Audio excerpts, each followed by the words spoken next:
There I was, standing shamefully in a courtroom, surrounded by demons on my left and angels on my right. Satan as the persecutor, holding millions of records about my life, and God sitting on a throne with a mighty gavel in his hand. I had no lawyer.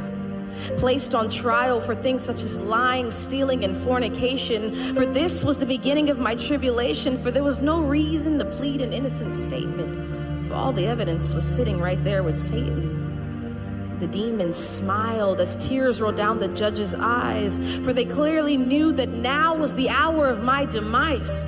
But wait. In came a light shining so bright that the demons smiling suddenly jumped with fright. And the man that walked in that night was none other than Jesus Christ.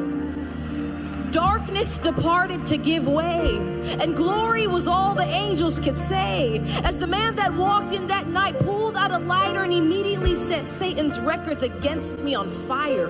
He took the sentence file and erased my name, looked at me in the eyes and said, "Daughter, I'll take the blame."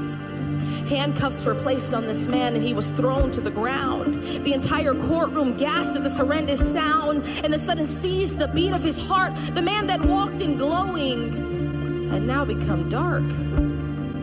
I did this to him. My lying, my stealing, my cheating, and he took the pain and spent 3 days in the hell that I was to go to for eternity.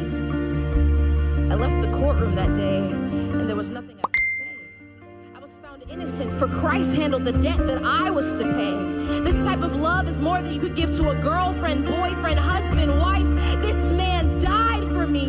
I owe him my life. And even though my life is not at all worth it, how could you ever trade preference for perfect? See, I gave my life to Christ and suddenly picked up a mop. The lying, cursing, cheating, all that had to stop, because my life had been bought. And it'd be a shame to sit there and do nothing but let it rot. I'm not perfect, and the will to sin hasn't completely diminished from my life. But I believe Jesus